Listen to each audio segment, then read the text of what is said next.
Podcast, your weekly dive into iconic albums and our search for modern classics. In this episode, we explore the 1966 Blonde on Blonde album by Bob Dylan, the follow-up masterpiece to his enormously successful Highway 61 Revisited album. This was recorded when Dylan was at the peak of his power in the music industry. Blonde on Blonde was arguably the start of the album era. Don't forget to hit the subscribe button for more album reviews, in-depth discussions, and music analysis from two fat guys who love to talk about music, no matter the genre. I am Mike Blackburn, your host and narrator, and with me, as always, is the maestro of music, the siren of sound, the doctor of the diminished chord, Brek Hufnus. Hello. Hey, so welcome to episode 5. This is going to be an epic monster as we talk about Blonde on Blonde. This is a beast of an album. When we first discussed, like, we were going to do it, fear is the only word. I'm like, how are we going to tackle this monster? So but it'll be fun. You thought we would have learned our lesson about double albums, but yes. Here we go. Thanks to everybody out there who's watching and hopefully you've done a better job at finding us still. We're still on iHeart and YouTube and other podcast things. But if you're looking us up, remember we're two fat guys and an album, because still when you type in two fat guys, some other people come up. Other fat people? So they say. We are two fat guys in an album, the only fat guys podcast that matters. Unless maybe you were searching for those guys and found us by accident, then welcome. We welcome you to the next generation of Fat Guys podcast. Two fat guys and a podcast to infinity and beyond. You know, there's a saying in entertainment that a comic says funny things and a comedian says things funny. Which am I? A musician. Ooh. So I think you should leave the other commentary to me. Anyways, let's, last week we were talking about Dire Straits, Brothers in Arms. Do you have any final thoughts or some wrap-ups? Well, we did. We left a couple things on the table there. Time goes fast. Yeah, and fire away. There are a couple interesting things. First of all, I think we had mentioned at the beginning that it was the first CD to sell 1 million copies. But it was also the first CD to outsell its vinyl version. Oh. So it was sure. like from that side of it, from a music production side of it, and even from a music distribution and a listener side of it, it was kind of an important album. I thought at one point that it was the first CD that I had purchased. Like, I remember very clearly owning this CD, and I actually thought I didn't have it on vinyl, but I went back and checked my vinyl collection, and I did have it on vinyl also, but I know I had this on CD. I had a very early CD player, I remember, and this would have been about that kind of era.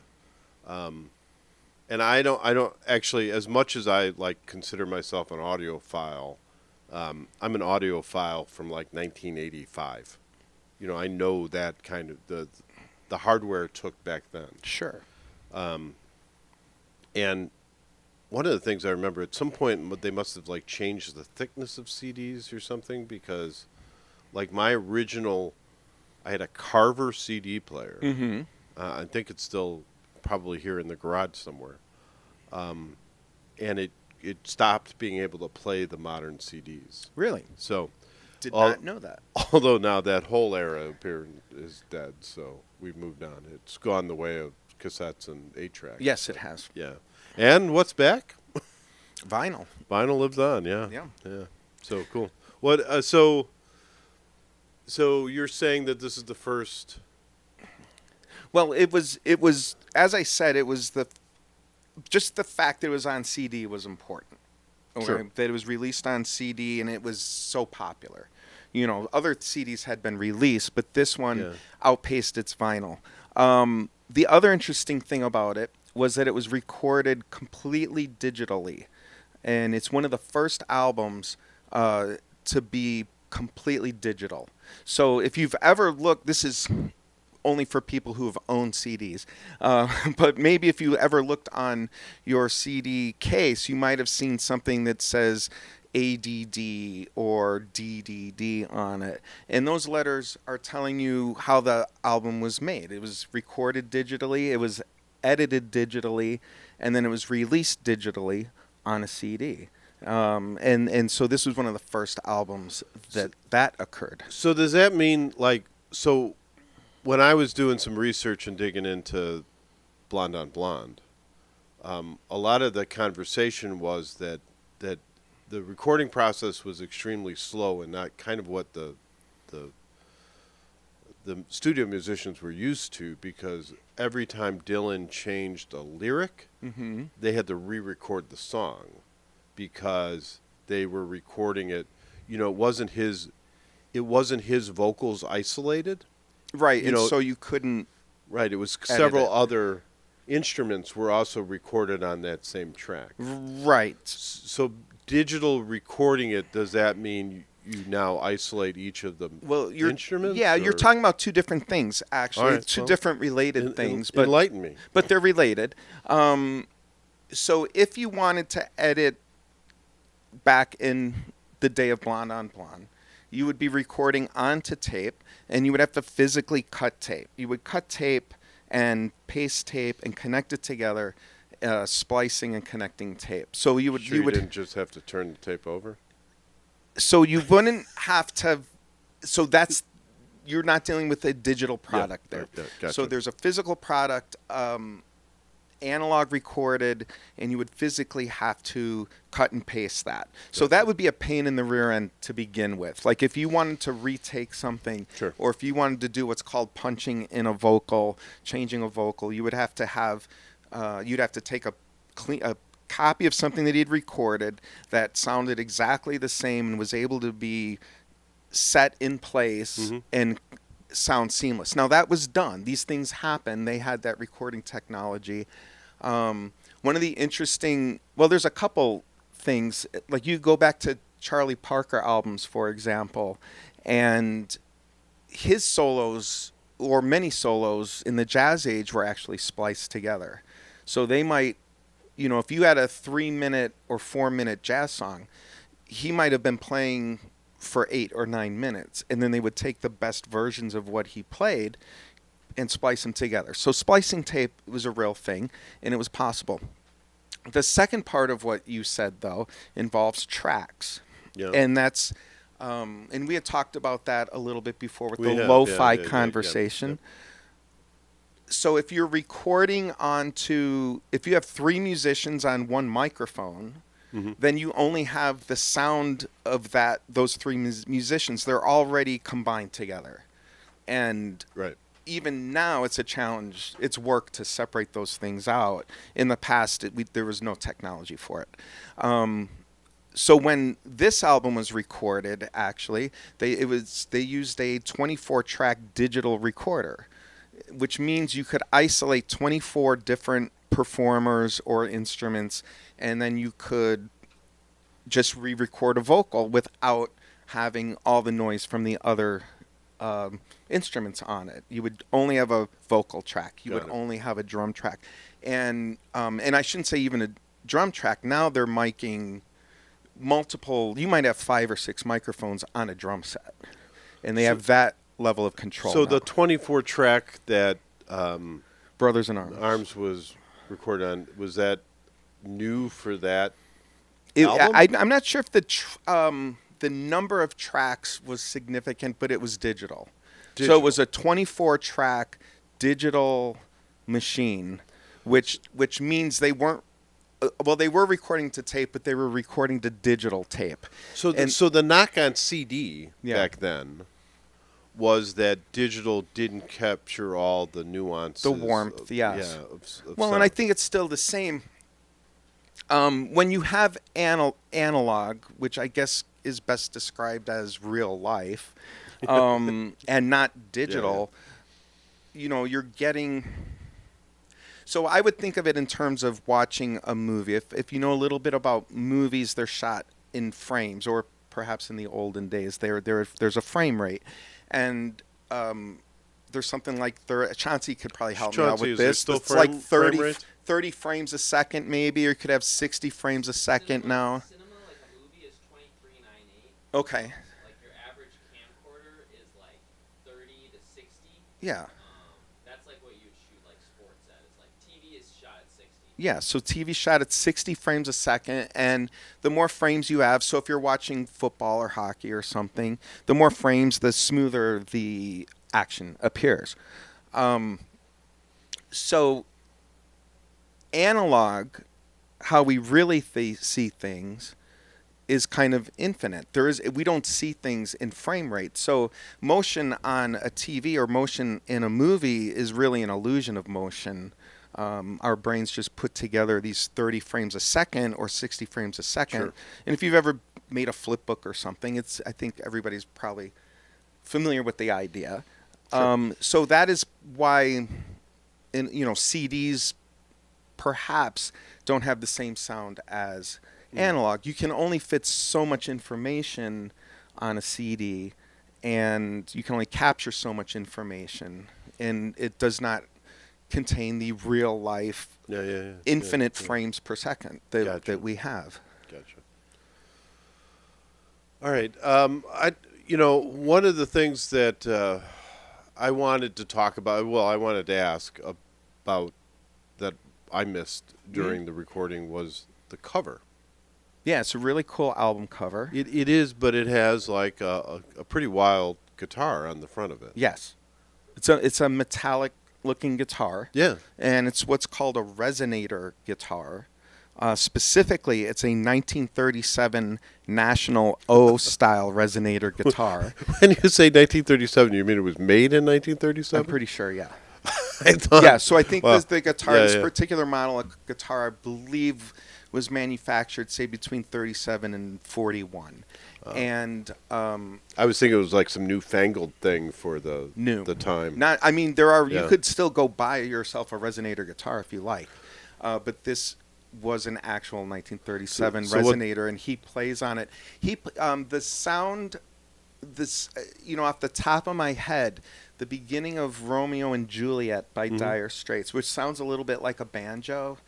I'm pretty sure that's actually the resonator guitar playing. It has a little bit of a different sound. And the idea behind it is, again, we're talking about 1937. And we're talking about the technology that exists and the type of microphones and things like that. So playing a resonator guitar allowed you to just be louder. It was sort of a internal amplification system. Gotcha. Yeah, and being that it was a metal instrument as opposed to a wood one, it has a little bit of a different sound to it, but it's a naturally louder instrument for playing, say, in larger halls. Oh, cool. Yeah. Yeah. All right, does that close out? I think that's everything. I'm not sure I got to say that Purple Mountain, in my estimation, is a perfect album.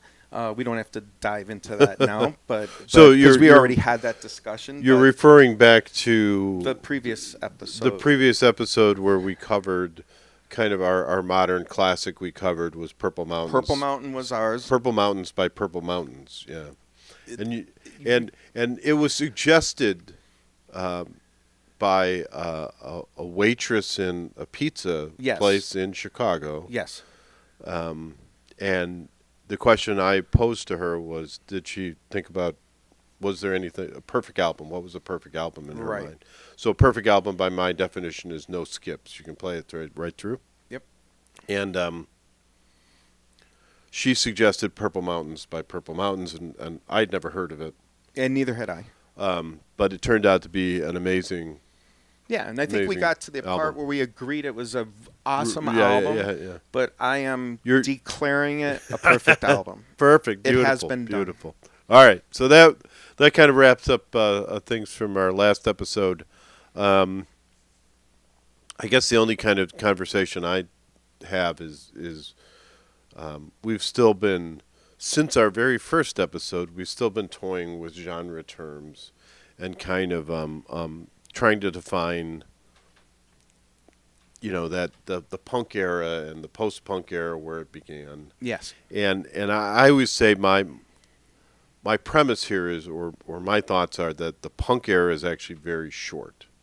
It was a very limited thing, and really kind of comes from the Sex Pistols, the Stooges, the Clash.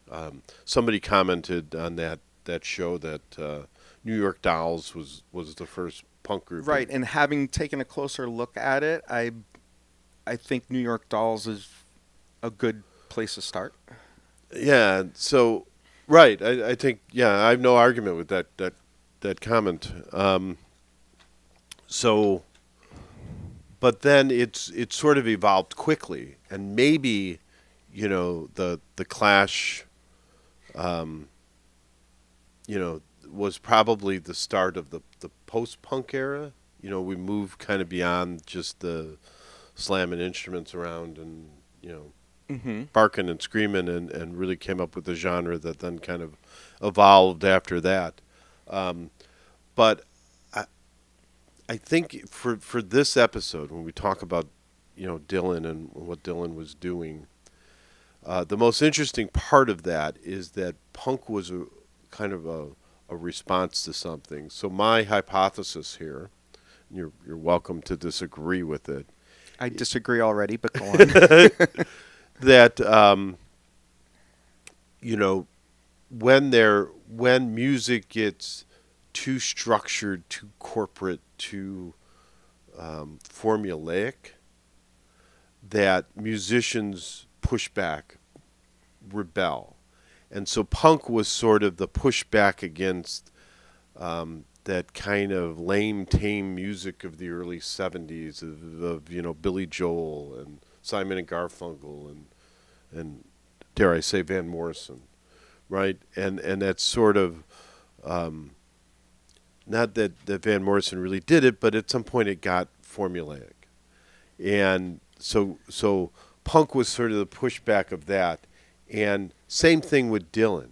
Dylan came onto the scene at the era of when things were sort of, the if you look back, the popular artists at the time that were on the charts were like Frankie Avalon and Bobby V and Ricky Nelson, So this kind of teen idol, lame, tame sort of music. And Dylan just came and kind of shook the world up. There was a void in rock music at the time of Dylan's arrival. You had, Elvis had gone off to the army and come back and really hadn't gotten his feet under him again. And then, Buddy Holly died, 59. And so here comes Dylan, and he just shakes up music again. Are we talking about, give me a year, first of all, when this shakeup occurred? Are we talking about the Newport Folk Festival? The Dylan episode? Well, I think Dylan came... No, I think that started earlier. So, Blowin' in the Wind, which Dylan wrote in maybe 61, 62. Yeah. He didn't record it. It was recorded and made popular by Peter, Paul, and Mary. But that shook the folk world because he weren't talking about flowers and roses. Okay. He was actually challenging the establishment. You've dropped an atomic bomb of stuff. Yeah, sure. Like there's a ton. You've just opened up a Pandora's box of things to talk about. Yeah. This is what goes on in my head. How unfortunate for you. Okay. Let me... Boy, oh boy. Let's go back. Let's just go take these things one step at a time here. Right, so the first premise is that there's these like monumental shifts in music that happen. This is true. This is undeniable.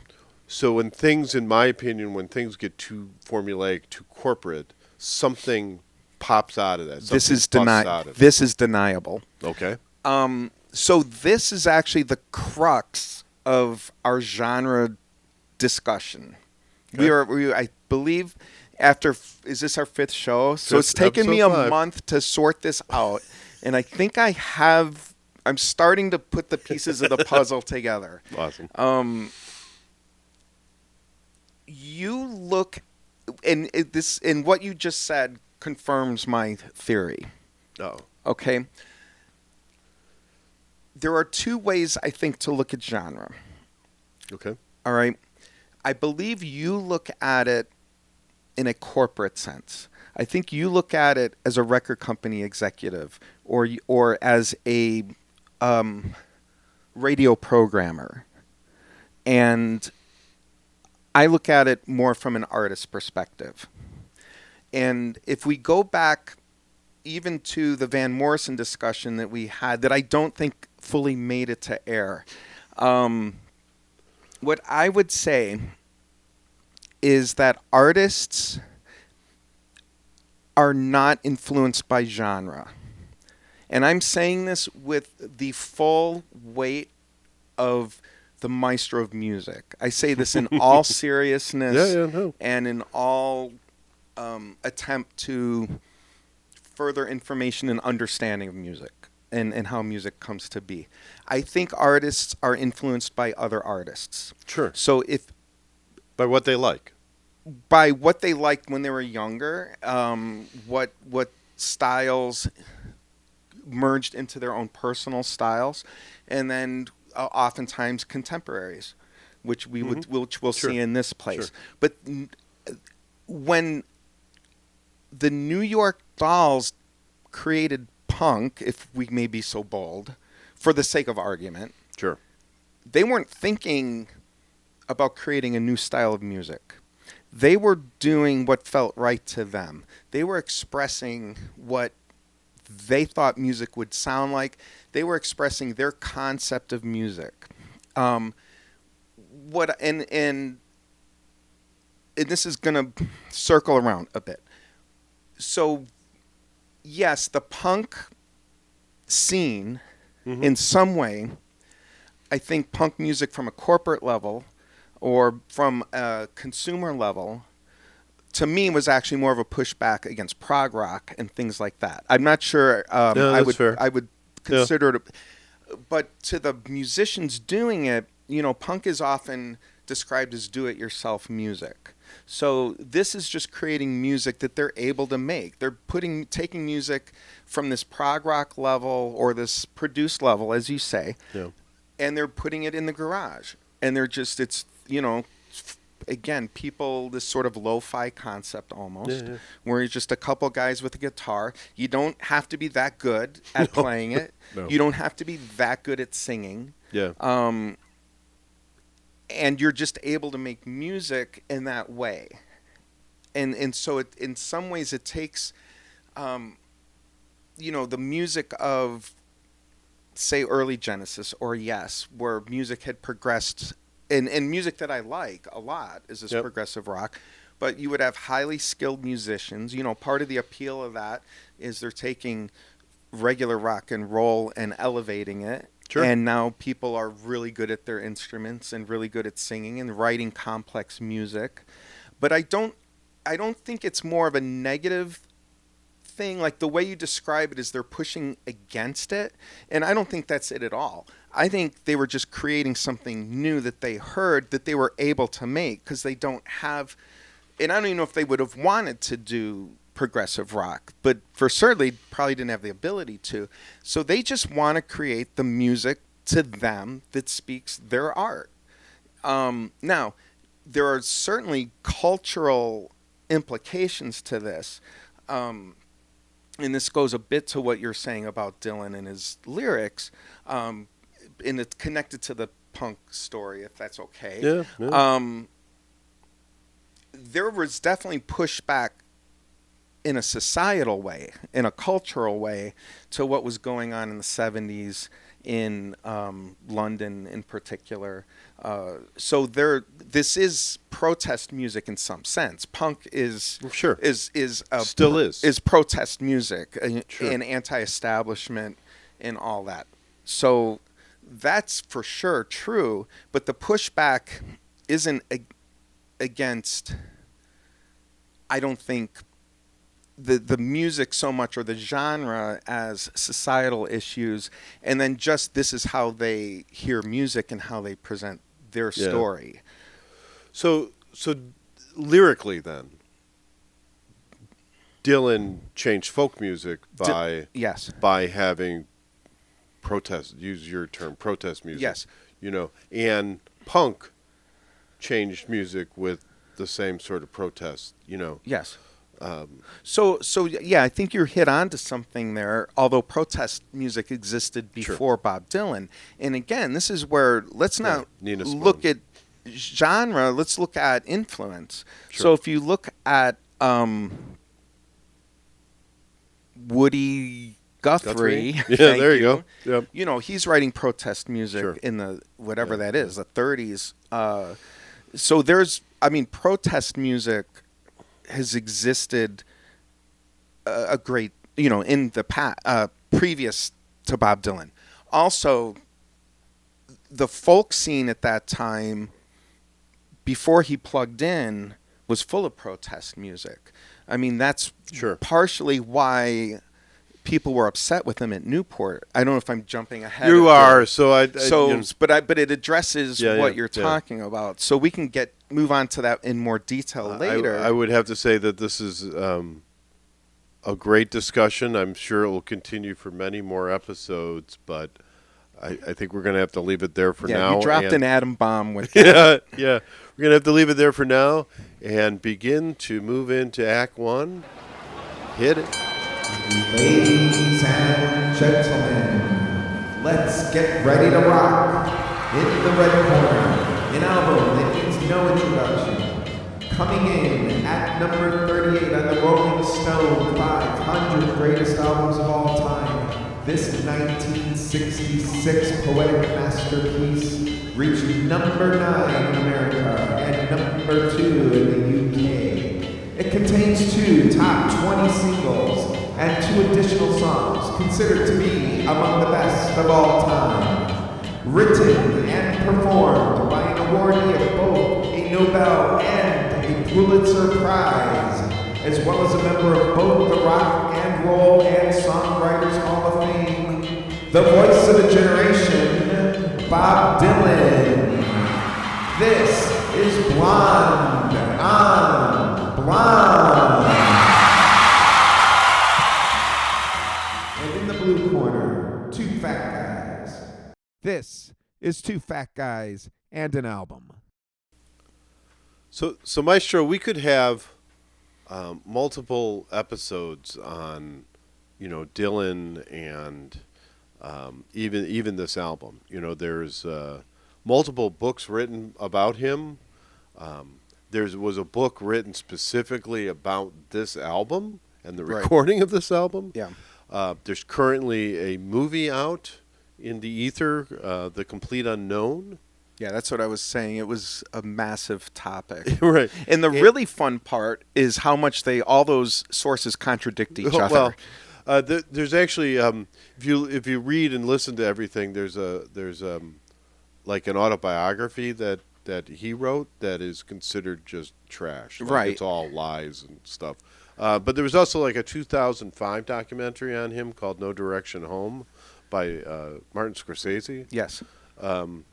So a lot of ink has been spilled, and we could go on for hours, but we're going to have to try and condense this to 20 minutes to a half hour. Yes.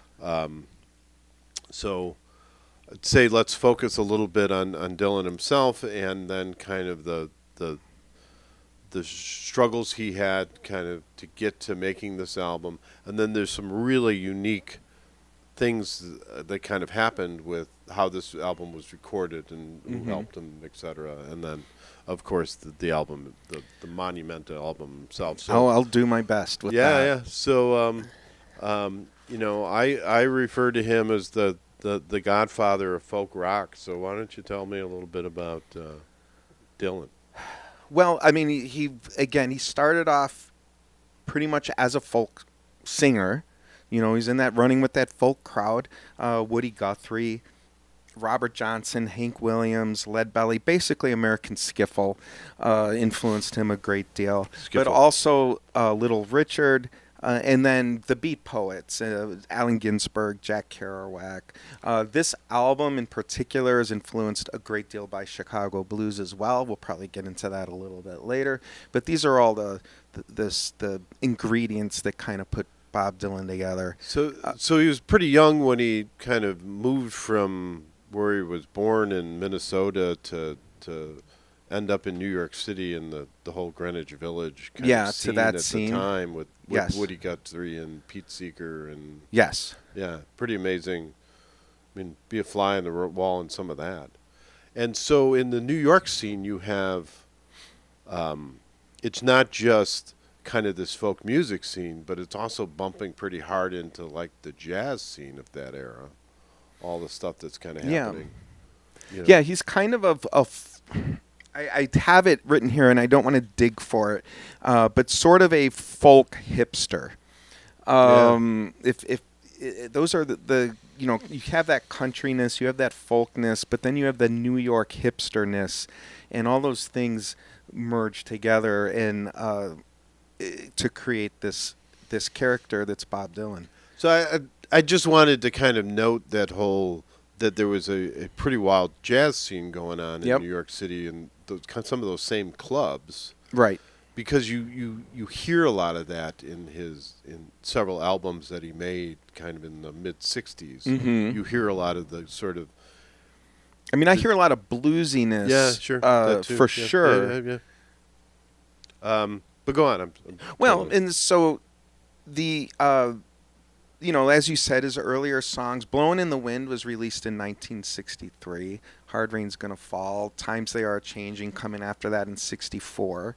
So was "Blown in the Wind" his version? Because I believe he released it. Well, I have it that he released it on his album "Freewheelin' Bob Dylan" in 1963. So it became a hit, not with him. Not with him necessarily. So Peter, Paul, and Mary's version is what really became his hit. first album. It was in 1962, and I think he's about 21 years old when he did that, and that was mostly covers of existing folk songs. Sure. I think he had a few originals on there, none that I think grabbed anybody's attention. And then his second album, Freewheelin' Bob Dylan, is when, "Blowin' in the Wind" came out. And again, these are now protest songs, but not out of the blue, from the lineage of folk music that existed. He didn't create protest music. And then, as you said, the Times They Are Changing in 1964, the Beatles, that's the Beatles' invasion of U.S. And so Bob Dylan's writing these poetic, protesty type songs, and the Beatles are coming out with "Please Please Me" and "I Want to Hold Your Hand" and "She Loves You." Right. So definitely, to your point, this is where his, I suppose, legend as being a poet and a inspirational musician in terms of just lyrics derives from. So David Brown wrote a book on him and referred to him in that book as he was a disruptor. So he arrived in Greenwich Village and he disrupted the kind of the folk scene. Right. With this, I'm sure Pete Seeger was doing this and Woody Guthrie was doing this, but this sort of kind of the protest. So yeah, these the protests are protest, like civil rights, right? Civil right. He was definitely considered a leader in civil rights for sure, and in the anti-war movement. Yeah. So that was a little later, but yeah. Right, yeah. but he was part of that. That's one of the things he's recognized for. So would you say in this time and space, he was the one that made music political? In 63, 64? I mean, was that so leading up to this album? I think what you're... Or is that... Music, I'm here, okay with that too strong of a statement. Yeah, I think what you're looking at is popularity, if that's fair to say. It existed before him. It's existed for, as I said, 30 years before him, with Pete Seeger, as you said, and Woody Guthrie. But he brought it. To he the- brought it to more of a mainstream. Yeah, got And it. again, you're entering a time of turmoil in the 60s where this becomes perhaps more relevant as well. And you do refer to him as a disruptor, and he is. There's no question. And I don't know if, he's been called an iconoclast. Like, I feel like he just likes to mess with people. Yeah. I think he just likes to go against the grain. And not that he's not sincere about the songs that he's writing. Yeah. But even the Newport Folk Festival. I was gonna say, before this album, he was already kind of really. He's an edgy dude. He had poked the hornet's nest. Yeah, right? for sure. So you've said a couple of times the city Newport. So why don't you tell me a little bit about 1965? 1965, and it's just one of the more, I think, famous events in history where he went from playing folksy acoustic guitar with Joan Baez and whoever else and snapping your fingers and doing all that stuff, to plugging in. And Right. he performed at the Newport Folk Festival with members of the Butterfield Blues Band. But he plugged in an electric guitar, and it shook the world, which I understand but don't understand. Because I think at the time he was the flag bearer for the folk genre, for whatever. He was the flag bearer for that group of people. Those people looked to him and in some way probably felt abandoned by him. Right, because he's like moving on from them now. So that was booed. Yeah, right. People booed him. And it didn't slow him down. Because he's a jerk. So from a second point of Send view, your cards and letters. yeah. Brek, Well, Hufnus. Yeah.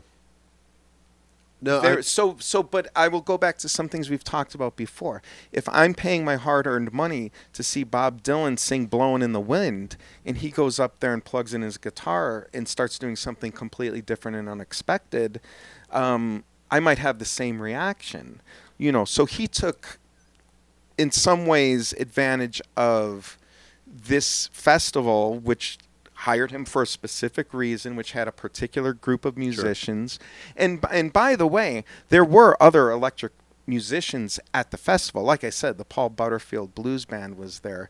I don't know if I, again, have a list here, but there were other electronic. Willie Dixon was there, I know, but also Pete Seeger was there. And so I think he was just supposed to be there to be Bob Dylan, who everyone thought was going to be Bob Dylan. And he came out and was a completely different Bob Dylan. Now, 10 years later, I'm sure there's lots of people saying, I was there when Bob Dylan plugged in. Right. But it was not well received at the time. But I think there's some foreshadowing to this album, because he started doing the tours where he was doing half the set acoustic and half the set electric.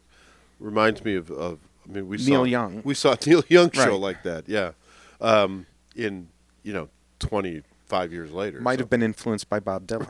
Right. But it's foreshadowing to this album, because he started touring his backup band, if you were. Mm-hmm. His touring band after this was the Hawks. Right. And so he was doing this. You listen to like a Rolling Stone of this era, the song Like a Rolling Stone, and man, you can hear the band back there. You can hear the Hawks back there. Specifically like Levon Helms on drums. But at some point, Levon Helms got walked out. He got tired of being booed. Okay. And he didn't want to be anybody's drummer, he said. Okay. And that move of Levon Helms not liking getting booed tremendously influenced how Blonde on Blonde turned out, because he no longer had a band to record with, and he had to take the recording on the road. Yes, he went to Nashville. Yes. So can you imagine So with session musicians, Yes. he and Robbie Robertson. Robbie Robertson, yes. Yeah. So he his band is basically quit on him, or Levon Helms walked off. Mm-hmm. And so it was Levon Helms and the Hawks, which would later be renamed as the band. Right. By the way, in recent weeks here, we lost Garth Hudson. Isn't that's the last remaining That was member? the last Yes. living member of the band. last living Died at member of the band. 87. So, Yeah. raise a glass to the band. Yes. What an amazing Group of musicians. that group of was. musicians they are. Absolutely. So then he tried recording this initially with the Hawks, but without Levon Helms, it wasn't really working. Mm-hmm. You can't really replace kind of the centerpiece of a band. So he took the at the advice, I think, of his producer, he went to Nashville. And can you imagine, the session musicians, although they were all young, they were probably Nashville hipsters, if you would. There's such I a thing. suppose. Yeah. Walking in and it's Bob Dylan. Right.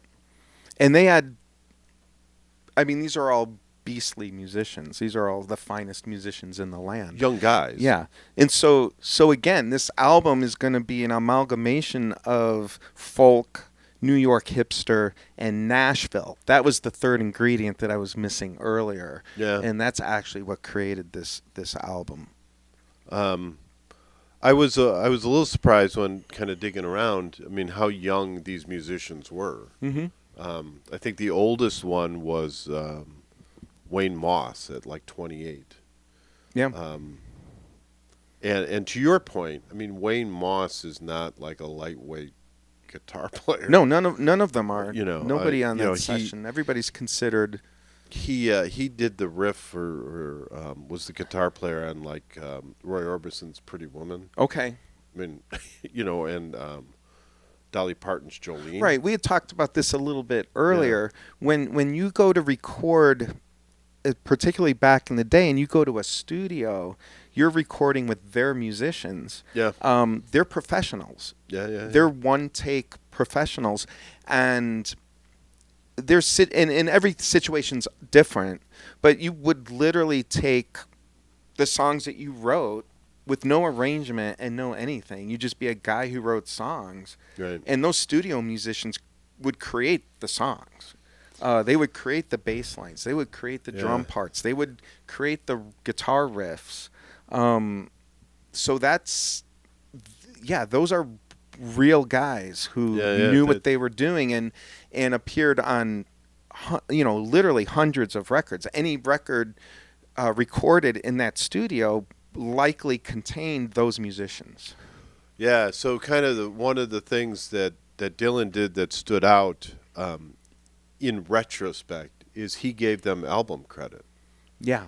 And it was like the first time that these guys who are, who probably... Hourly workers. Yeah. That's what they were. They were, walk in, they get paid, and then they're done. That he gave them, that album credit Mm-hmm. was a big deal. And basically shamed Nashville into doing that from there on out. Yeah, So it's an awesome precedent. It is pretty cool. But I can't imagine, these they're professional musicians, and you play a song and they're going to do, help you with the arrangements and do their parts. But, I can't imagine what they, if even any of them had heard of Bob Dylan. Yeah, hard to know. Yeah. So I'm assuming some of them are still around. Be interesting. I'm sure there's plenty of ink written on that. Yep. Too. So let's talk about the album now. So tell me something about you. You kind of said you hear a lot of Chicago blues. Well, kind there's of in the definitely music. there's a few songs that are just straight up Chicago blues, and foreshadowing. That's gonna come down the road. Sure. We're big fans of Chicago blues. And there's actually we'll get to it, but it's definitely foreshadowing some stuff later. So this is considered oftentimes a third album in a trilogy of albums, bringing it all back home which had Subterranean Homesick Blues, Maggie's Farm, Mr. Tambourine Man on it, Highway 61, Like a Rolling Stone, Highway 61 Revisited, Desolation yeah. Road, Just Like Tom Thumb's Blues. Both, I think, considered great albums in their own right, and both having that electronic, the plugged in the guitar situation, and so this album is, I guess, grouped into that as being the third and culmination of it. It's some people consider it the first double album. I'm not sure if you know that. Yeah. Frank Zappa's Freak Out came out almost at the same time and was a double album. Speaking of disruptors. Just for sure. They both were. Yeah. And also considered possibly the first concept album. I was waiting for you to pull that out because I was going to rebut it. But with the fact that Frank Sinatra did it in 1955 with a collection of songs. He was probably one of the first people who, even though he didn't write songs, he wasn't a songwriter, but when he chose to record this album, he collected a bunch of songs that had the same theme. And that is considered by many to be the first concept album. But I referred to it as in the introduction as the start of the album era. Yeah, where the songs, they don't tell a specific story, but they all have a kind of a related theme. They all fit together. It's not just a couple singles with filler. Yeah. The filler is also important, and that is different from what previous albums were like, where you'd have a couple songs, you'd release them as singles, and then there'd be a bunch of other songs that weren't as good. Yeah. Is there any songs you want to kind of talk about? What's your favorite song? What's I do have a whole nother question, but let's. Well, is there any songs jump out? I have to turn my page to get to them. No, I have to change an entire. We're shifting. Yeah, Visions of Johanna is the one that is the catchiest, most interesting to me. And I like Rainy Day Woman. So all right. So those are two great. So yeah. You started with Visions of Johanna. And that is like, for one, it's like an 8-minute song. Yes. I mean, I can't imagine what these studio musicians thought about that song. And I mean, it would be like, that was just so different. There was nothing like that. Yeah, and there's a couple extended songs on the album that drone on and on. I find Visions of Johanna endlessly listenable. Johanna. Johanna. You can correct him in the comments. Jahana. Johanna. Go on. All right, whatever. Johanna? Is that how you want You're to the pronounce? guy that All right, whatever. says you can't pronounce names. I'm just trying to help you. But I think that's just a Johanna. Let's just go with it. All right. I think that is a song that I think is so many. What follows in the music industry is that changed. That one song changed music, and this album I think influenced so much. It's an influential album. I'm not sure I'm gonna go that strongly on it, but I know. But there are several songs on the album that extend past a single. That aren't 3-minute songs or whatever like they 11-minute song. Right, and in fact, the Everybody Must Get Stoned song, Rainy Day Woman. Yeah. That song was, I think, intentionally written to never be on the radio. Like you know what I mean? It's like a drunken marching band. Yeah, right. So when you talk about him being a disruptor and all that, like that song specifically is. I know you're not putting this on the radio, and I'm going to sing it anyways. Yeah. Which also gives credence to the idea of an album. Like, this is a song that that fits Right, an right. entire album. And even though it did go on to be a #2 single in the U.S., I don't believe it was played in the U.K. though. Not positive about that. Yeah, I'm sure there was a lot of Yeah. censorship Yeah, right. guys that were wringing their hands over a lot of the songs on this album. So since we're talking about that album, can I also put in, like, this is going to be where I start to maybe throw in a little criticism of Bob Dylan, if I'm allowed, if we're not just going to bow down to Bob Dylan for the entire time. Well, So first of all, I like the song.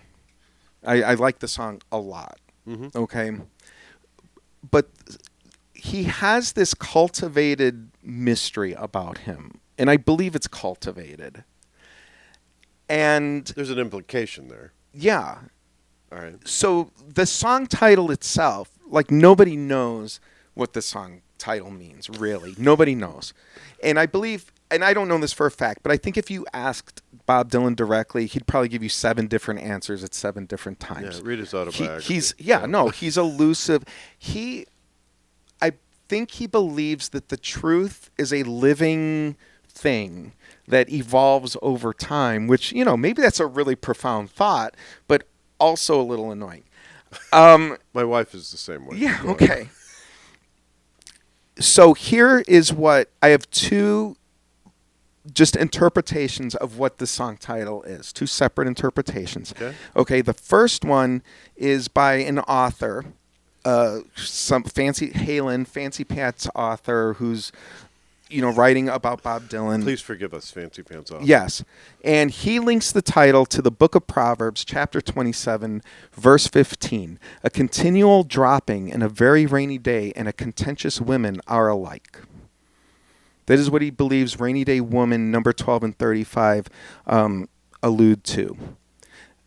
A second story from somebody that was at the session said that 2 women ducked into the studio from the rain, and Dylan guessed their ages at 12 and 35. And that is how the song became titled as such. I hadn't heard that one, but that's awesome. And I believe I hope that's true. And I believe that what I just discussed is the essence of Bob Dylan. All right. I'm guessing you didn't like this album. No, very I much. do like the album. So, all right. Shifting slightly to another song. Uh-huh. You're my Beatles guy. Yes. We will. I know where you're going with this, but go ahead. You're my Beatles guy. Mm-hmm. So, was there like a poking war between the Beatles Well, and be, Dylan? Be clearer. So, Give me the song title. the fourth time around. Is Fourth the time song. around, yes. So Sounds exactly like Norwegian Woods, and the story I heard anyways was this was Dylan, kind of in a musical way, kind of telling the Beatles to stop stealing his stuff. Yeah, I don't. Again, you will never be able to prove that, and you can ask 40 different people and get 40 different answers. I think I believe that there was a. Okay, first of all, it sounds exactly like Norwegian Wood, and I didn't need to read a book to notice that. Like, Yeah. I'm Yeah. listening to it, and I'm like, that's Norwegian Wood. But The it was more Beatles- common in that era to borrow. Well, no, I don't think that's... See, that's where I don't think he was upset. I think the Beatles and the Byrds and Bob Dylan, at some point the Beach Boys... Sure. They were all feeding off of each other. Yeah, sure. And if I can divert, like, just to clarify a point, like the Rolling Stones and the Beatles have this manufactured rivalry that never existed. They worked together. The Beatles actually wrote a song for the Rolling Stones. So some of this stuff is manufactured. It was much more cooperative, I think, than people give it credit for. The Beatles were certainly inspired by Bob Dylan. The songwriting, when you look at, I guess, Revolver and Rubber Soul, that is for sure a response to what Bob Dylan had done. That elevated the Beatles to next level. Next, you're going to tell me that Leonard Skinner actually likes Neil Young. They did. That's true. And I think Neil Young liked them. So, but I do think John Lennon was taken aback by it. And I think, to get back to the original point, Yeah. and I do think it made him uncomfortable and made him wonder if Bob Dylan was like poking at, was this an homage? Was it a jab? What was it exactly? And I don't know that there's a clear answer to that. but it's a legitimate question that John Lennon asked himself, I believe.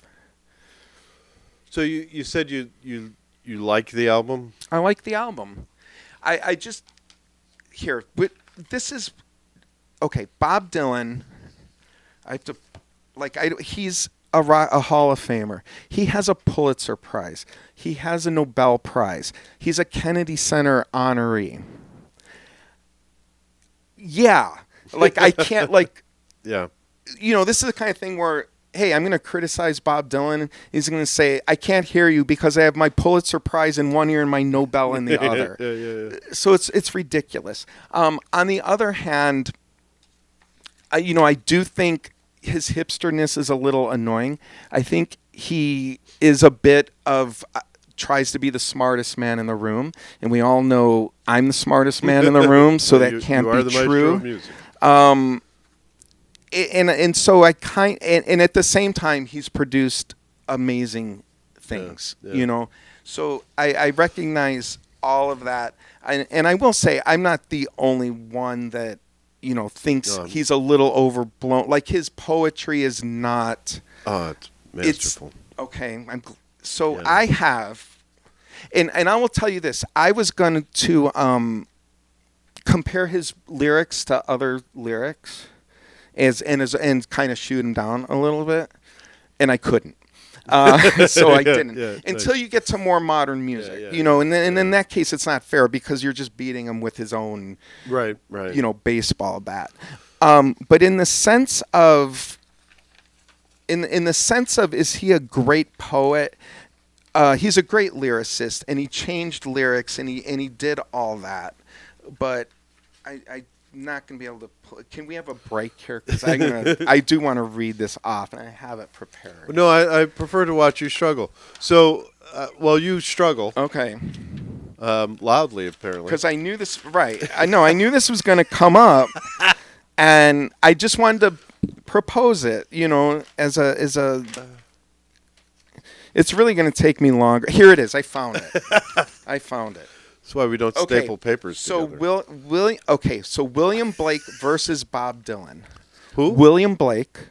Oh, wow. An actual poet. No. Versus Bob Dylan. And this came from another article. I did not do this on my own, but it's another person who agrees with me in terms of this. Go on. Bob Dylan. And Madonna, she still has not showed. We see this empty cage now corrode, where her cape of the stage once had flowed. The fiddler, he now steps to the road. He writes everything's been returned, which was owed, on the back of the fish trucks that loads, while my conscience explodes. Mm-hmm. From Visions of Johanna. Yep. This is nonsense. This means nothing. This is word salad. These are a bunch of words that rhyme. Okay.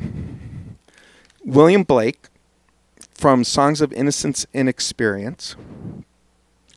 O Rose, thou art sick, the invisible worm that flies in the night, in the howling storm, has found out thy bed of crimson joy, and his dark secret love does thy life destroy. And I'm not, I don't know how to read poetry, so I'm just giving it that. Or lyrics. But right. I think that's to my point. I think it's just a little much, and if it's possible to overrate Bob Dylan with a Pulitzer and a Nobel and all that, that's kind of how I feel about it. I think, are we summing up the album? Is that where you're going with this? I think we're at the time to do that. So I think are we calling it a landmark album? So, all right. So that's a good. let's terminology here. So, Okay. so I've used for the first, what always was in my head, and for like the first 4 episodes, we've used the term great albums and perfect albums. So, albums would be a landmark album, and yes, I think we should shift to landmark because that's a clearer term, and does kind of define these things. Yes. And if in my opinion, if we're going to say there's landmark albums, this is a great landmark album. This is a landmark album. There's no question about the fact that it's a landmark album. Ranking wise, we're saving that. Yeah. All right. This is I don't know. not a perfect album. There are songs in here that I can take or leave. There are 6 songs in here that I like quite a bit. There are 4 top 40 songs. There's a 5th that was ranked 119th. And then Visions of Johanna, which wasn't a single, is in Rolling Stone's top 500 songs, along with some of these others. Yeah. So there's a lot of quality work on this album. All right. Well, I think we're going to have to read it there. We do have a sponsor. Okay. Yes. We have a live read sponsor, which we are very excited about. So, take it away, Maestro. 2 Fat Guys in an Album is sponsored by Deeper Connections Counseling, helping people connect to themselves, the people they love, and the world around them through individual and couples therapy. They are available in Illinois, both online and in person. More information at dcctherapy.com. Yeah, if you need struggling with some family situations or relationship problems, these are definitely the guys to turn to. And I think some of us older guys we resist kind of reaching out for help. And there's nothing wrong with it. We all need somebody to talk to from time to time. And things get overwhelming, and there's a lot going on in society and the world, and it's good to have somebody to talk to. Let's not collapse families, ruin relationships when there's alternatives such as. Absolutely, and these Deeper Connections, total professionals. 100%. So we're happy to have them. Not sure they're happy to have us, but we're happy to have them. All right. We'll be back with Act 2. This is Diane Blackburn, realtor with Baird & Warner and proud sponsor of this podcast. I pride myself in being committed to serve as a trusted real estate advisor for all my clients. Whether you're looking to sell, buy, rent, or lease, feel free to reach out and let's chat about how we can work together to make it happen. If you're watching, scan the QR code for my website or give me a call at 630-638-1999. See you on the flip side. LR here. Are you someone who needs help with their Instagram or TikTok? Well, you're in luck. LR Media is here to help. Email me at laurarose2003@aol.com to get started. Let's make your social media shine. Welcome back. We're in Act 2, where we discuss a few things, like what we're listening to, any musical obsessions we have, kind of some new music we might be worth talking about, worth mentioning, and then any shows that are either upcoming, you'd like to go see that you've heard about, or shows that you may have seen since you're sitting there in looks like a big shiny new shirt. It is a shiny new fat guy friendly shirt. It is. Yeah, awesome. All right. Would So you like to know about it? Yeah, let's start there since you're showing me the shirt. Yeah, Go I ahead. got the shirt out. It's brand new. Went to see Buddy Guy at Legends, his own blues club, last weekend. How old is Buddy Guy now? He is 88 years old. Holy cow. And we saw him together this summer, right? Yeah. Yeah. So Didn't think he'd ever have another show. well, I believe he's retired from touring, but he still performs at his own place. And he may perform locally as well. But every year he does a residency for years and years and years, maybe 20 years, maybe longer, at his own blues club in January, where he performs every night, Legends. basically. At Legends, yes. Yeah. In downtown Chicago. there's a lovely hotel right across the street from it. For those of you out of town or who don't like to go to the city, you could stay in the hotel, walk across the street to Legends, and it's fantastic. And so it's just one of those. It's actually a bucket list show for me. I was lucky enough that somebody canceled on a concert, and I got the phone call the day of, and it's like, hey, you want to go see Buddy Guys at Legends? Nice. And even though I've always wanted to go see that show, I've never been able to. So Buddy Guy 88 also performing with Bobby Rush 91, another great Chicago blues legend. Yeah. And so just Buddy Guy. It's a lot of walkers in one place. There were no walkers. They were both sprightly. They were both doing Sprightly, fantastic, yeah. quite honestly. If I look like either of them at that age, I'll be very happy.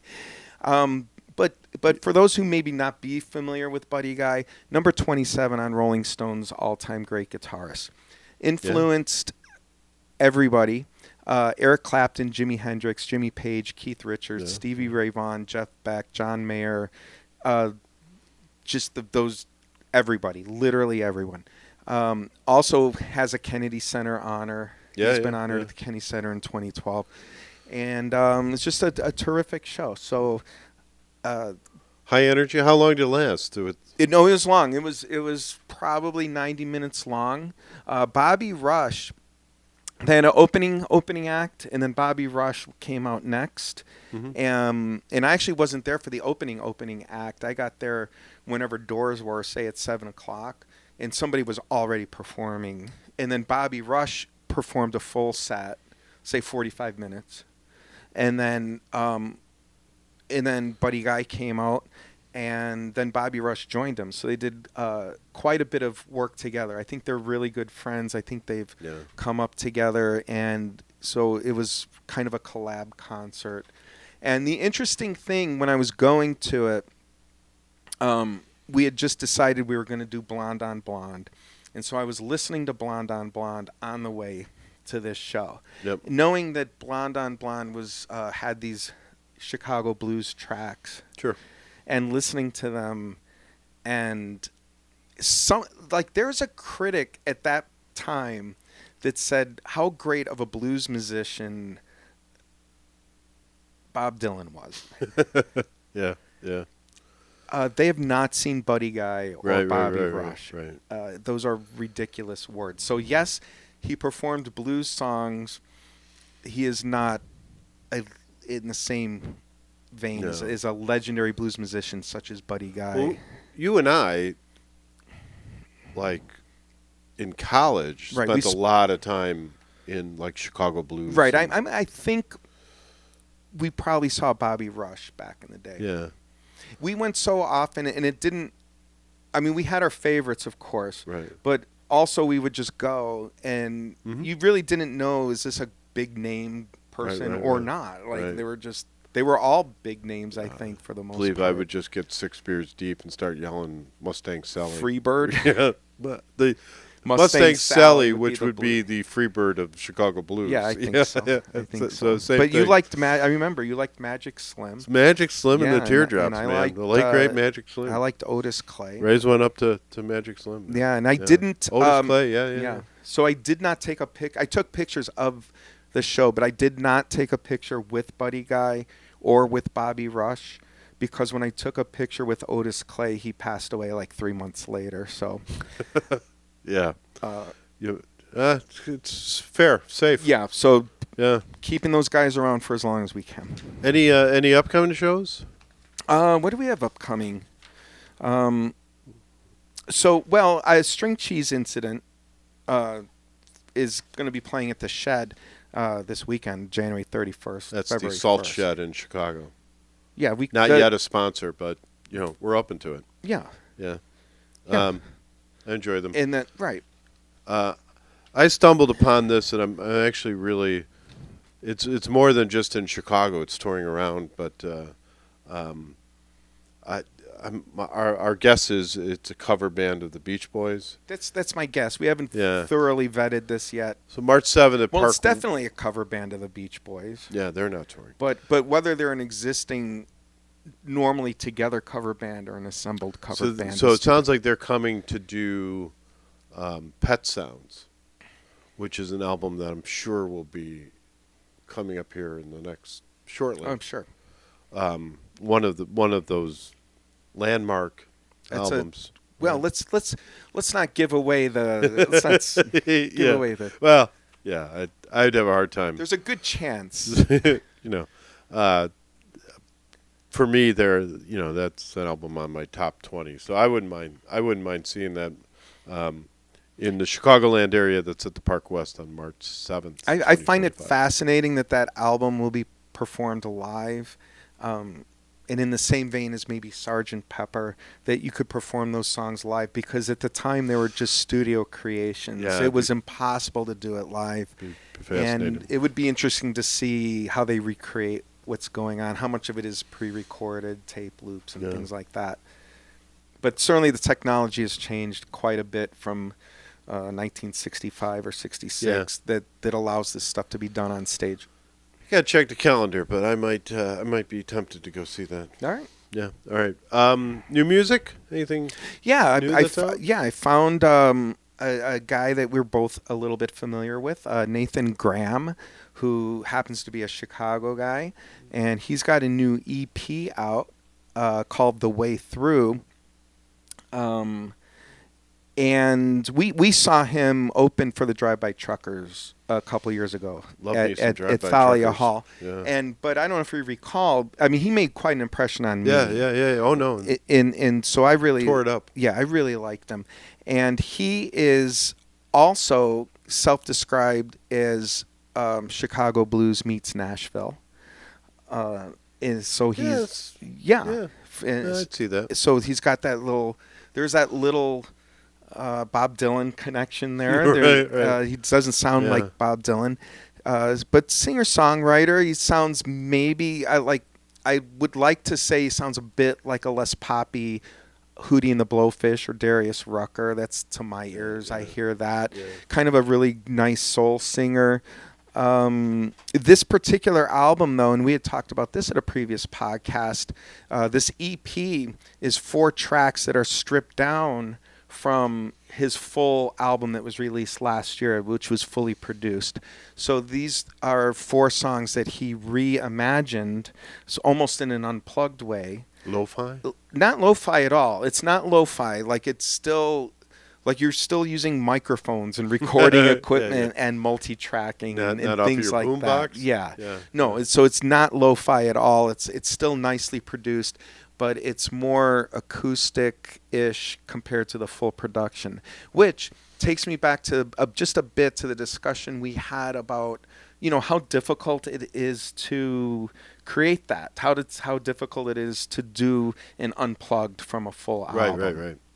And one thing that came to mind was a lot of these songs were actually probably written on guitar or written on piano, and then the production happens after that. Mm-hmm. So I think stripping down a fully produced song might not be as hard as you think, because its original state was just guitar, piano. That makes sense. Yeah. All right. Well, cool. So the new song that I'm excited about is also a Chicago band, and I love these guys. They were here at the Salt Shed, and I had a conflict. I think we had a conflict and didn't go see them, but you can see them. They're doing a lot of shows in May in like Denver and Anaheim and Brooklyn and Philly and Boston. But it's Knuckle punk. Mm-hmm. Man, are they good! Truly pop punk kind of band. From Chicago. They have a new song called "Nice to Know You." Are they? No, we'll go on. I won't. No, that's going to come up in a bit, anyways. Yeah. Well, pop punk is no, it's fair. I don't want to. Just give me the right, business on that one. All right. Would you prefer power pop? No. You don't have to do that. No, power pop is actually, I don't understand that at all. Because when I think of power pop, I'm thinking of Cher. I'm thinking that's, you know what I mean? No, but you know who said that? Who coined that term? Yeah, no. Pete Townsend. Pete Townsend called the Who power pop. That's what they were. Right. Well, okay. I'm just going to take that back to my original discussion of musicians are inspired by musicians and not genres. So Like you- that, like Are you that's. suggesting Pete Townsend's inspired by Cher?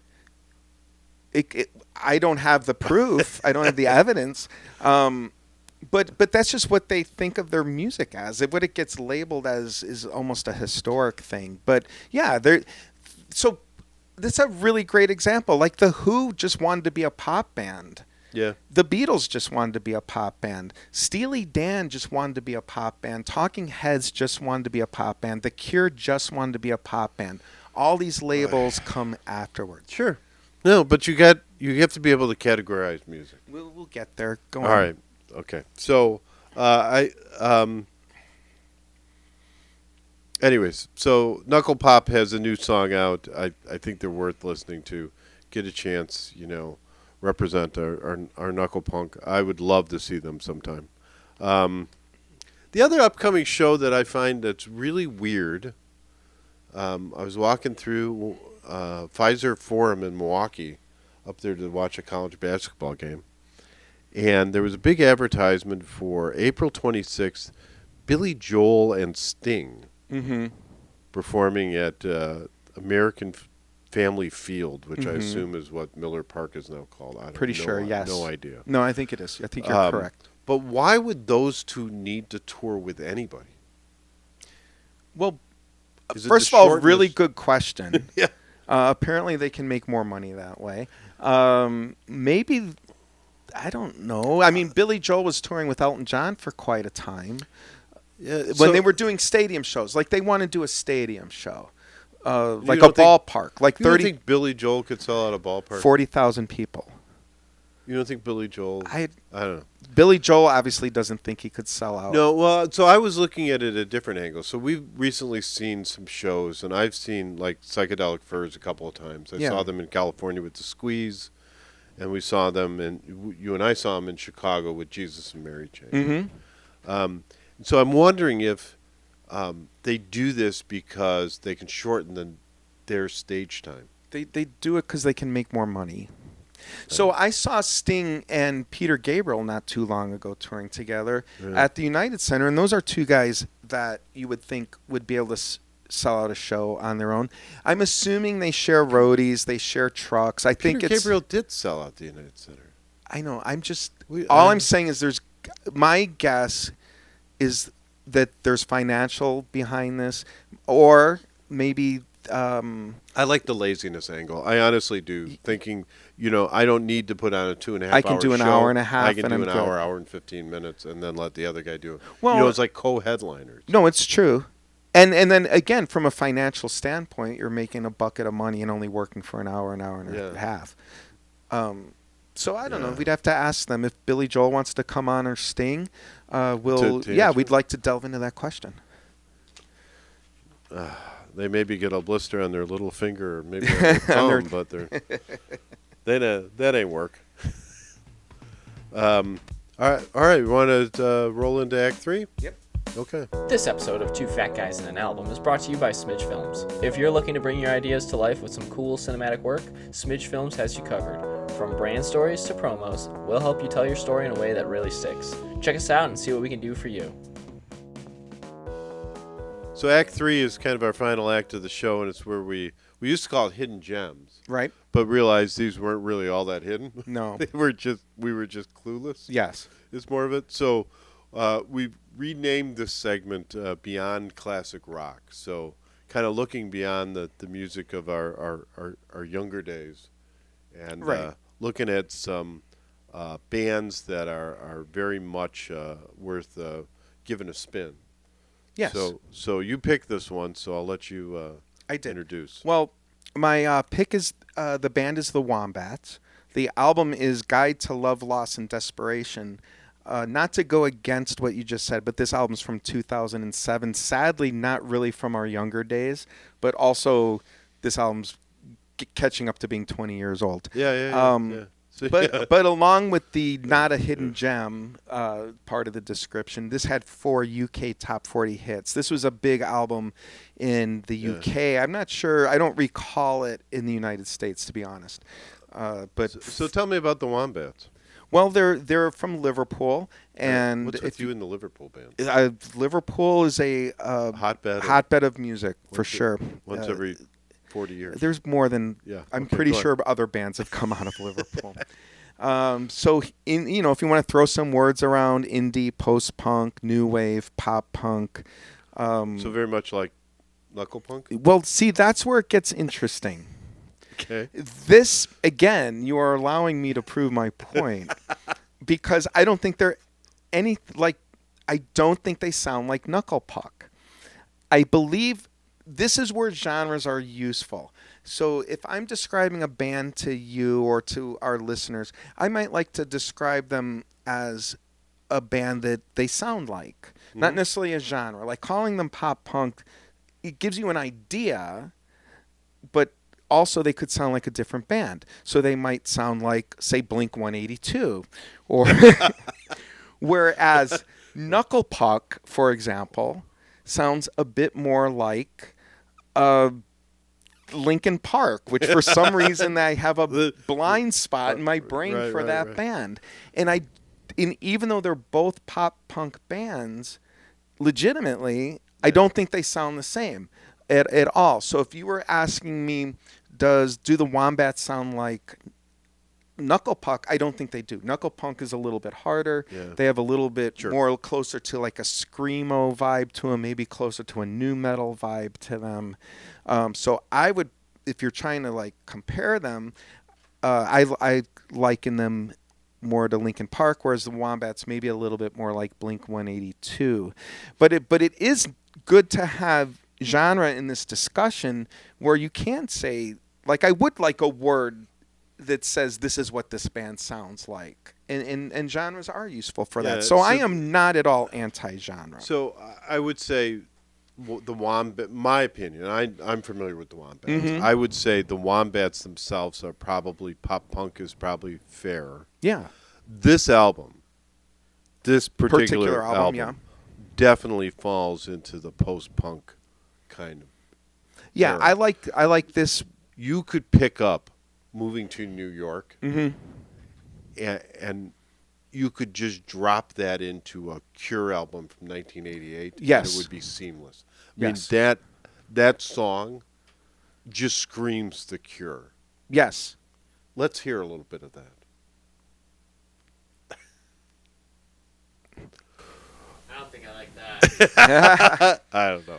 But no, and I agree. In my before you even said those words, I mean, I think they sound also a little Bowling for Soup-ish, and I definitely hear the Cure in their sound. Well, lyrically, it's they're funny. They're a little cute. They're a little self-aware, but also poignant at the same time. I think they take their writing seriously. I don't think it's all. It's not just all silly and whimsical. I think it has a point, and some of the points are serious and heartfelt.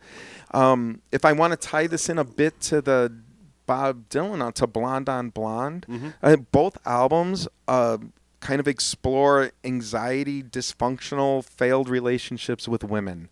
I think the thematic content of the album is about the same.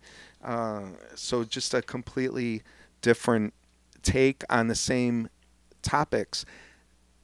In the sense of background music, this, believe it or not, this album I first came to as background music. I was doing some painting around the house, and I had it recommended to me and put it on. And whatever, like a full day of painting, I probably listened to this album for the entire time I was doing this, and really came to like the album. So as I said, 4 top singles, top 40 singles in the UK.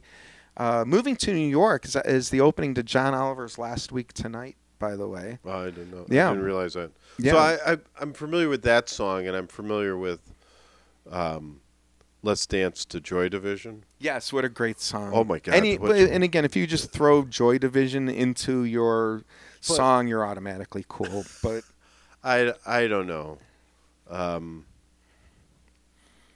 Considering how Joy Division ended. Well, that's the beauty of the song. It might be a little too soon. But so the song, I don't know how much you've actually looked Yeah. at it, but the entire point of the song is that they're dancing and having fun to Joy Division, which was, famously sad. And Right. that's the whole point of it. The whole point of the song is the irony of that situation. I don't know. It seems a little.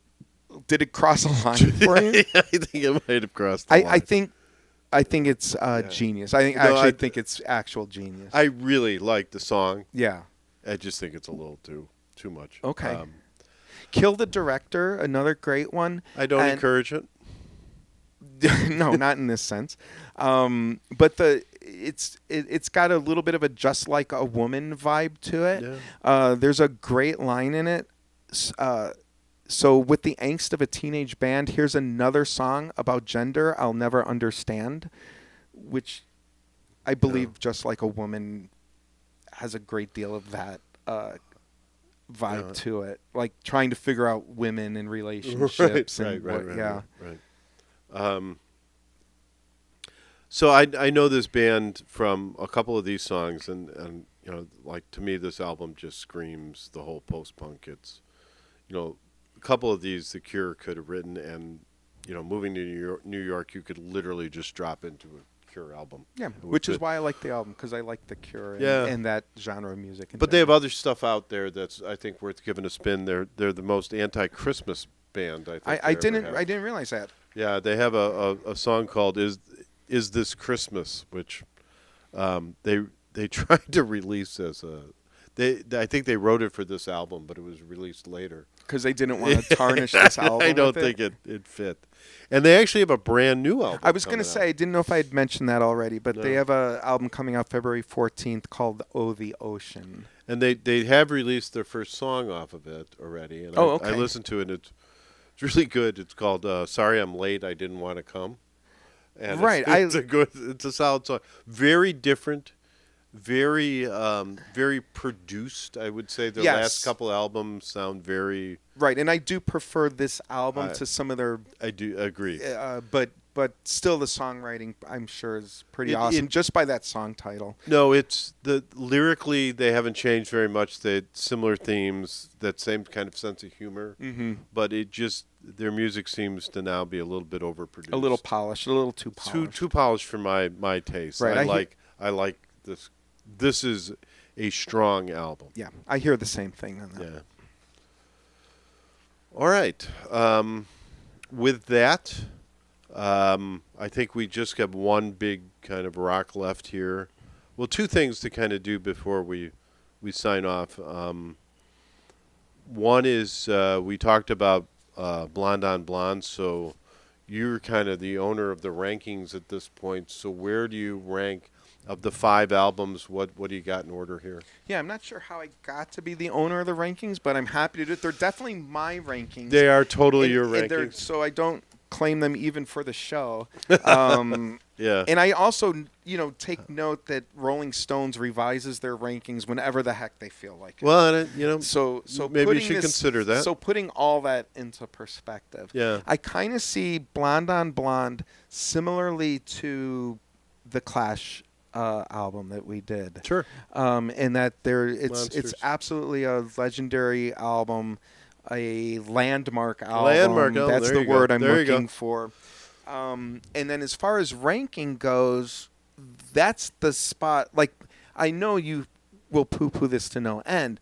Moondance continues to be my highest ranked album. And so now the question just is between the London Calling and Blonde on Blonde, which I see as similar albums historically, just at different time periods. I am going to, I guess, reluctantly give this to Bob Dylan right now, ahead of London Calling, but I reserve the right to change my mind on it as we progress. But you still have Moondance. That's what I said. Wow. So... I mean, that's like, I like Moondance. Moondance is, a top 100 album of all time, but it's just not in the league with these other albums. When you have, like, an extinction event that happens in the world, where life just kind of starts getting crushed out and reduced so small, and then something new and different explodes from it, or you have a singularity in space that blows up and creates a new universe. That is what Blonde on Blonde is. It's this point. It's the before. Like we talked about Hendrix being the before. All the guitar players were before Hendrix, and then everything after him was influenced by Hendrix. Yes. It's the same thing here. There was music before Blonde on Blonde, but everything after it was influenced by Bob Dylan and Blonde on Blonde. Without this album, the Beatles would just be another boy band. Without this album, there wouldn't be Stairway to Heaven, right? Without, Bob Dylan, there wouldn't be all the music that we love, the psychedelics, the prog rock, the metal that comes after this. It all kind of evolves from here. And yet, you are ranking the godfather of modern rock and roll, rock music, all of these eras, the father of them. You are ranking them behind, the godfather of yacht rock. Without Van Morrison. You've prepared this, haven't you? Without Van Morrison, there wouldn't be, we wouldn't have like Christopher Cross. Without Van Morrison, we would be without England Dan and John Ford Coley's Greatest Hits Volume 2. And yet you rank them. You rank Moondance above Blonde on Blonde and London Calling. It's a shame. It's an absolute shame. You finished? Yes. Soapbox off of. I like Moondance better. All right. Next week we will be talking about another monster album, Moving Pictures by Rush. So we'd like to thank at this point our director and production team, Chauncey there from Smidge Films, our PR team, LR Media, our sponsor. I think he's very much Deeper Connections Counseling. Deeper Connection Counseling, Diane Blackburn with Beard and Warner, LR Media, and of course Smidge Films. You can find us on YouTube. You can find us on Apple Podcasts. You can find us on Spotify or Podbean. Don't forget to hit that like and subscribe button. So I'm Fat Guy 1. Fat Guy 2. Goodbye, and we'll talk to you next week.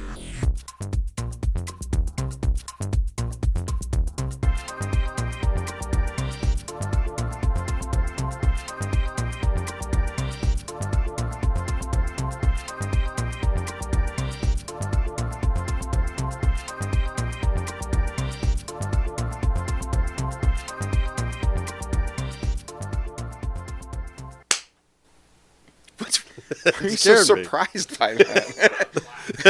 That scared me. My hand hurts a little bit. Wow. You scared me.